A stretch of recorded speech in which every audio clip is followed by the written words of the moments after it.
Hey, good afternoon, everybody. It is April 4th, 2025, and we are going to read from Leviticus chapter 7, and we're going to read Psalms 7 and 8. All right, so Leviticus 7, continuing to talk about the sacrificial system, and specifically here we're giving instructions to the Levites, where we get Leviticus from. These are Levitical instructions, how they're supposed to handle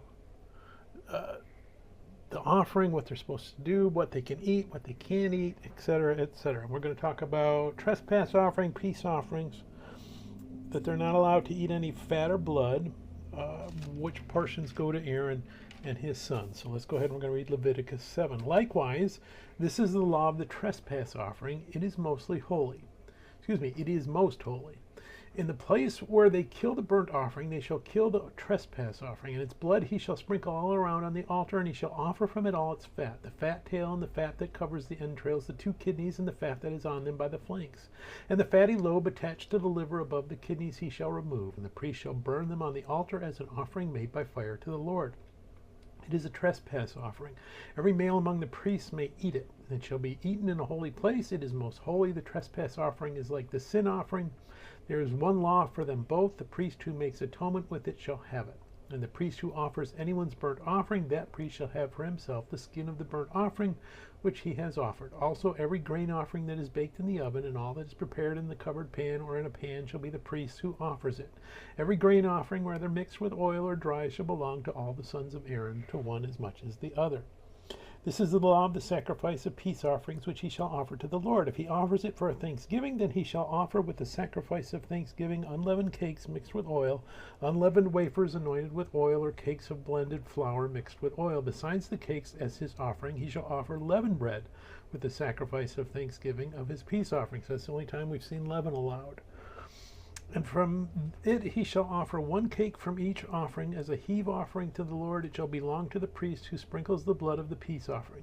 The flesh of the sacrifice of his peace offering for thanksgiving shall be eaten the same day it is offered. He shall not leave any of it until morning, but if the sacrifice of his offering is a vow or a voluntary offering, it shall be eaten the same day that he offers his sacrifice.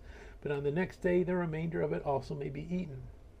The remainder of the flesh of the sacrifice on the 3rd day must be burned with fire.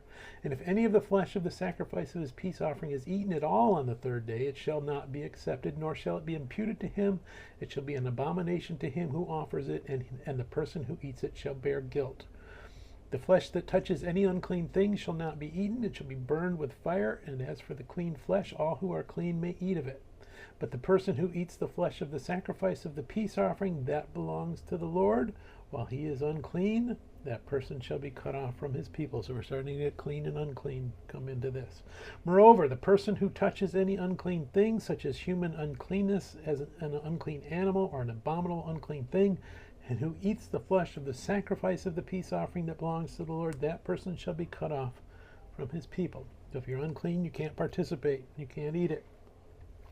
And the Lord spoke to Moses, saying, Speak to the children of Israel, saying, You shall not eat any fat of ox or sheep or goat, and the fat of an animal that dies naturally, and the fat of what is torn by wild beasts may be used in any other way. But you shall by no means eat it. For whoever eats the fat of the animal of which men offer an offering made by fire to the Lord, the person who eats it shall be cut off from his people. Moreover, you shall not eat any blood in any of your dwellings, whether of bird or beast. Whoever eats any blood, that person shall be cut off from his people. Then the Lord spoke to Moses, saying, Speak to the children of Israel, saying, He who offers the sacrifice of his peace offering to the Lord shall bring his offering to the Lord from the sacrifice of his peace offering. His own hand shall bring the offering made by fire to the Lord. The fat with the breast he shall bring, that the breast may be waved as a wave offering before the Lord. And the priest shall burn the fat on the altar, but the breast shall be Aaron's and his sons. Also the right thigh you shall give to the priest as a heave offering from the sacrifices of your peace offerings. He among the sons of Aaron who offers the blood of the peace offering and the fat shall have the right thigh for his part. For the breast of the wave offering and the thigh of the heave offering I have taken from the children of Israel from the sacrifices of their peace offerings, and I have given them to Aaron the priest and to his sons from the children of Israel by a statute forever. This is the consecrated portion for Aaron and his sons from the offerings made by fire to the Lord on the day when Moses presented them to minister to the Lord as priests. The Lord commanded this to be given to them by the children of Israel on the day that he anointed them by a statute forever throughout their generations. This is the law of the burnt offering, the grain offering, the sin offering, the trespass offering, the consecrations, and the sacrifice of the peace offering, which the Lord commanded Moses on Mount Sinai on the day when he commanded the children of Israel to offer their offerings to the Lord in the wilderness of Sinai. All right, let's move over to Psalms. All that good instruction, they must be going to get it right. Well, we'll see as we move through the rest of that Old Testament section of Leviticus. Psalm 7, prayer and praise for deliverance from enemies. This is my little pericope heading here. A meditation of David, which he sang to the Lord concerning the words of Cush, a Benjamite. So this is some kind of a song, a solo song perhaps. We don't know what Cush the Benjamite, what that's referring to, but David's life had a lot of issues in it, I guess we will say. And in here he's being attacked by somebody, verbally attacked by somebody, and he's saying, hey God, why is this person talking bad about me? I need your help. I need you to set it right that people know that what he's saying isn't true about me. And he's leaning on the Lord. So let's go ahead and we're going to read Psalm 7. O Lord my God, in you I put my trust. Save me from all those who persecute me and deliver me, lest they tear me like a lion, rending me in pieces while there is none to deliver. O Lord my God, if I have done this, if there is iniquity in my hands, if I have repaid evil to him who was at peace with me, or have plundered my enemy without cause, let the enemy pursue me and overtake me. Yes, let him trample my life to the earth and lay my honor in the dust. I don't know if I did what he's complaining about, but if I did, punish me. But I don't think I did. Verse 6, Arise, O Lord, in your anger, lift yourself up because of the rage of my enemies. Rise up for me to the judgment you have commanded. So the congregation of the people shall surround you. For their sakes, therefore, return on high. The Lord shall judge the people. Judge me, O Lord, according to my righteousness and according to my integrity within me. And not only do I know I didn't do it, you know I didn't do it, God. So lift me up and punish them. Verse 9, O let the wickedness of the wicked come to an end, but establish the just. For the righteous God tests the hearts and minds. My defense is of God, who saves the upright in the heart. God is a just judge, and God is angry with the wicked every day. If he does not turn back, he will sharpen his sword. He bends his bow and makes it ready. He also prepares for himself instruments of death. He makes his arrows into fiery shafts. Behold, the wicked brings forth iniquity. Yes, he conceives trouble and brings forth falsehood. He made a pit and dug it out, and has fallen into the ditch which he made.